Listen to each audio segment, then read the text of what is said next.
یہ بات میں آپ کو بتا چکا ہوں کہ ہم دونوں ایک دوسرے سے بڑی گہری محبت کیا کرتے تھے، اور میں نے آسیہ کے باپ چاچا رحمت علی سے رشتے کی بات بھی کی تھی۔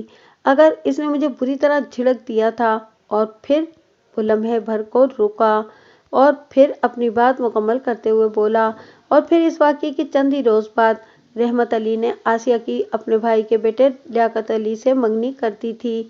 آسیہ اور لیاقت کی منگنی ہو گئی، مگر تم نے پھر بھی چھپ چھپ کر آسیہ سے ملتے رہنا جاری رکھا۔ میں نے طنزیہ لہجے میں کہا، تمہیں ایک لمحے کے لیے بھی خیال نہ آیا کہ تم کتنا گھناؤنا کام کر رہے ہو؟ میں مانتا ہوں کہ آسیہ کی منگنی ہو جانے کے بعد مجھے اس سے ہر قسم کا ناتا توڑ لینا چاہیے تھا۔ وہ بہت سنجیدگی سے بولا، میں اپنے دل کے ہاتھوں مجبور تھا، بلکہ ہم دونوں ہی اپنی اپنی جگہ مجبور تھے۔ آسیہ کسی بھی قیمت پر لیاقت سے شادی کرنے کو تیار نہیں تھی، مگر وہ اپنے باپ کے زبردستی کے فیصلے کے سامنے کچھ بھی نہیں کر سکتی تھی۔ ہم جب بھی ملتے وہ یہی رونا روتی تھی۔ اس کی خواہش تھی کہ میں کوئی ایسی راہ نکالوں کہ ہماری شادی ہو جائے۔ تو کیا تم ایسی راہ نکالنے میں کامیاب رہے تھے؟ میں نے چپتے ہوئے لہجے میں پوچھا۔ اگر کامیاب ہو جاتا تو پھر بات ہی کیا تھی جناب؟ وہ ایک افسردہ سی سانس خارج کرتے ہوئے بولا۔ میں نے بدستور اس کی آنکھوں میں جھانکتے ہوئے استفسار کیا، اس کا مطلب یہ ہوا کہ تم اپنے مقصد میں ناکام رہے تھے؟ جی ہاں، اس نے اثبات میں گردن ہلائی۔ مجھے اس گمبھیر مسئلے کا کوئی حل نظر نہیں آیا تھا۔ حالانکہ ایک موقع پر آسیہ نے یہاں تک کہا تھا کہ ہم خاموشی سے بھاگ کر کسی دوسرے شہر میں چلے جاتے ہیں اور وہاں جا کر شادی کر لیتے ہیں، لیکن وہ ہر بات ادھوری چھوڑ کر خاموش ہوا۔ تو میں نے پوچھا، لیکن کیا؟ لیکن یہ کہ جناب، آپ اسے میری شرافت سمجھیں یا بزدلی؟ وہ سپاٹ لہجے میں بولا۔ میں آسیہ کے ساتھ بھاگنے کی ہمت نہ کر سکا۔ یہ تمہاری بزدلی تھی یا شرافت؟ اس کا فیصلہ تو آنے والا وقت ہی کرے گا، میں نے ایک ایک لفظ پر زور دیتے ہوئے کہا۔ مگر میں اتنا جانتا ہوں کہ ہر طرف سے مایوس ہو جانے کے بعد تم نے ایک سنگین قدم اٹھانے کا فیصلہ کر لیا تھا۔ اور وہ قطع کلامی کرتے ہوئے بولا، سنگین قدم؟ ہاں، سنگین قدم۔ یہ آپ کیا کہہ رہے ہیں تھانے دار صاحب؟ میں بالکل ٹھیک کہہ رہا ہوں، میں نے ٹھوس الفاظ میں کہا۔ جب تمہیں پکا یقین ہو گیا کہ آسیہ کسی طرح بھی تمہاری نہیں ہو سکتی تو تم نے اسے موت کے گھاٹ اتار دیا۔ یہ جھوٹ ہے، وہ بکھری ہوئی آواز میں بولا۔ مجھ پر الزام ہے؟ اوئے الزام کی اولاد! حوالدار نے اس کی کمر پر ایک لات رسید کرتے ہوئے غضبناک لہجے میں کہا، تم ملک صاحب کو جھوٹا کہہ رہے ہو؟ تمہیں شرم نہیں آتی؟ دلاور خان آپوں آپ ہی جلال میں آ گیا تھا، حالانکہ میں نے اسے کسی قسم کی جارحانہ کارروائی کا اشارہ نہیں کیا تھا۔ حوالدار کی لات کھانے کے بعد قدیر توازن قائم نہ رکھ سکا۔ اس کا دماغی توازن تو میرے تیکھے اور نوکیلے سوالات نے درہم برہم کر رکھا تھا۔ حوالدار کے زوردار حملے نے اس کے جسمانی توازن کا بھی تختہ کر دیا۔ وہ لڑکھڑایا اور منہ کے بل اس کا بدن میز کی طرف جھکا۔ اگلے ہی لمحے اس کا سر میز سے ٹکرایا اور اس کے ساتھ ہی اس کے حلق سے ایک کربناک چیخ بھی خارج ہوئی۔ دلاور خان کسی عقاب کے مانند اس پر جھپٹ پڑا، پھر بجلی کی سی تیزی سے اس نے گریبان میں ہاتھ ڈال کر قدیر کو سیدھا کھڑا کر دیا اور گرجدار آواز میں بولا، بندے دت پتر بن کر الف کی طرح سیدھا کھڑا ہو جا اور ملک صاحب جو بھی پوچھیں اس کا سچا اور کھرا جواب دے، ورنہ… حوالدار دلاور خان نے دھمکی آمیز انداز میں جملہ نامکمل چھوڑا تو قدیر منت ریز نظر سے مجھے دیکھتے ہوئے گھگھیایا، تھانے دار صاحب، یہ زیادتی ہے، میرے ساتھ ظلم ہو رہا ہے۔ اوئے ظلم و زیادتی کے گھوڑے! حوالدار نے اسے دبکا مارا، تم نے ابھی تک ظلم و زیادتی کے الفاظ سن رکھے ہوں گے، اگر میں نے تمہیں ان کی عملی جھلک دکھا دی تو دن میں تارے اور رات میں سورج تمہاری آنکھوں کے سامنے گردش کرنے لگے گا۔ میز کی سخت سطح سے قدیر کا سر ٹکرانے سے ایک بھیانک نتیجہ برآمد ہوا تھا، اور وہ یہ کہ وہ چہرے کے بل میز کی طرف آیا تھا اور اس خوفناک ٹکراؤ میں اس کے ہونٹ شدید زخمی ہو گئے تھے۔ گھائل ہونٹوں سے باقاعدہ خون بھی رس رہا تھا۔ وہ ہاتھ کی پشت سے خون صاف کرتے ہوئے مجھ سے بولا، اس کی آواز سے فدویانہ پن جھلکتا تھا، تھانے دار صاحب، آپ میری بات کا یقین کریں، میں اپنے بات کی سچائی ثابت کرنے کے لیے بڑی سے بڑی قسم کھانے کو تیار ہوں۔ دیکھو قدیر، تھانے اور کچہری میں قسمیں اٹھانے سے بات نہیں بنا کرتی، میں نے سمجھانے والے انداز میں کہا۔ تمہیں اندازہ نہیں کہ حوالدار دلاور خان کتنا جابر پولیس والا ہے۔ پولیس ڈپارٹمنٹ میں آنے سے پہلے یہ قصاب ہوا کرتا تھا۔ قصاب کا مطلب سمجھتے ہو نا؟ جی، وہ منمنایا۔ کسائی؟ ہاں کسائی، میں نے اپنی آواز میں زور بھرتے ہوئے کہا۔ یہ 1 منٹ میں جانور کو الٹا ٹانگ کر اس کی کھال کھینچ لیا کرتا تھا، اور اب؟ میں نے دانستہ جملہ ادھورا چھوڑ کر اس کی آنکھوں میں جھانکا اور اسے خوفزدہ کرنے کی خاطر کہا، اب یہ انسانوں کے ساتھ بھی وہی سلوک کرتا ہے جو جانوروں سے کرنے کا عادی ہے۔ جو مجرم شرافت سے زبان نہیں کھولتا، اس کی کھال کھینچنے میں کسی ہیل و حجت سے کام نہیں لیتا۔ ابھی تو اس نے تمہیں اپنے اسٹائل کا ایک معمولی سا نمونہ دکھایا ہے اور تمہارے ہونٹ خون اگلنے لگے ہیں۔ اگر میں نے تمہیں مکمل طور پر دلاور خان کے حوالے کر دیا تو تم خود ہی تصور کر لو کہ یہ تمہارا کیا حشر کرے گا۔ تھانے دار صاحب، آپ خدا کے واسطے میری بات کا یقین کر لیں، وہ لجاجت بھرے لہجے میں بولا۔ میں نہ تو کوئی مجرم ہوں اور نہ ہی آسیہ کو پیش آنے والے حالات میں میرا ہاتھ ہے۔ میں تو پچھلے 1 ہفتے سے اس سے ملا بھی نہیں تھا۔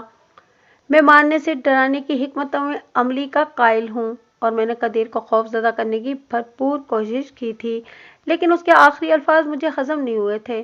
میں نے وارننگ دینے والے انداز میں اس پر واضح کر دیا، قدیر، میں تمہیں سچ بولنے اور اپنی صفائی پیش کرنے کا آخری موقع دے رہا ہوں، اس لیے اب میرے سوالات کے جوابات بہت سوچ سمجھ کر دینا۔ تمہاری ایک ذرا سی غلطی تمہیں سیدھا سیدھا دلاور خان کی تحویل یعنی تفتیش کے جہنم میں پہنچا سکتی ہے۔ وہ سراسیمہ انداز میں مجھے دیکھتے ہوئے بولا، جی پوچھیں، آپ کیا پوچھنا چاہتے ہیں؟ تمہارا دعویٰ ہے کہ تم پچھلے 1 ہفتے میں آسیہ سے نہیں ملے ہو؟ میں نے اس کے چہرے پر نگاہ جماتے ہوئے کہا، لیکن میرے پاس پکی اطلاع ہے کہ تم کل دوپہر کو چھپڑ پر آسیہ سے ملے تھے، پھر تم اسے اپنے ساتھ جنگل میں لے گئے اور وہاں اس کی زندگی کا چراغ گل کر دیا۔ ایسا کچھ نہیں ہوا تھا تھانے دار صاحب، وہ بڑی شدت سے نفی میں گردن ہلاتے ہوئے بولا۔ آپ کو کسی نے میرے بارے میں ایسی غلط سلط باتیں بتائی ہیں۔ خالدہ نے؟ آسیہ کی سب سے رازدار سہیلی خالدہ نے، میں نے انکشاف انگیز لہجے میں کہا۔ اس کے علاوہ میرے پاس تمہارے جرم کی ایک واقعاتی شہادت بھی موجود ہے۔ خالدہ نے آپ کو کیا بتایا ہے؟ وہ الجھن زدہ نظر سے مجھے دیکھتے ہوئے بولا، اور وہ واقعاتی شہادت کیا ہے؟ اگر تم اتنے ہی بھولے بادشاہ ہو تو سنو، میں نے زہر خند لہجے میں کہا۔ کل دوپہر میں آسیہ اور خالدہ ایک ساتھ مٹی نکالنے چھپڑ پر پہنچی تھیں۔ جب ان کی واپسی کا وقت آیا تو آسیہ یہ کہہ کر وہاں رک گئی تھی کہ آج اس کی تم سے ملاقات طے ہے، اور مگر میں نے تو آسیہ کو ایسی کوئی اطلاع نہیں بھجوائی تھی۔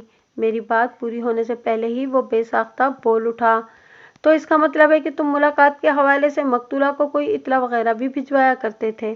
موقع ہاتھ لگتے ہی میں نے کاری بار کر دیا۔ جی ہاں، اس نے بڑے تحمل سے اس بات میں گردن ہلائی۔ جب ہماری ملاقاتیں راز نہیں رہیں تو میں یہ بتانے میں کوئی حرج محسوس نہیں کرتا کہ ہم دونوں کو جب ملنا ہوتا تھا تو ہم گوشی کے ذریعے ایک دوسرے کو پیغام بھجوایا کرتے تھے۔ یہ گوشی کون ہے؟ میں نے چونک کر اس کی طرف دیکھا۔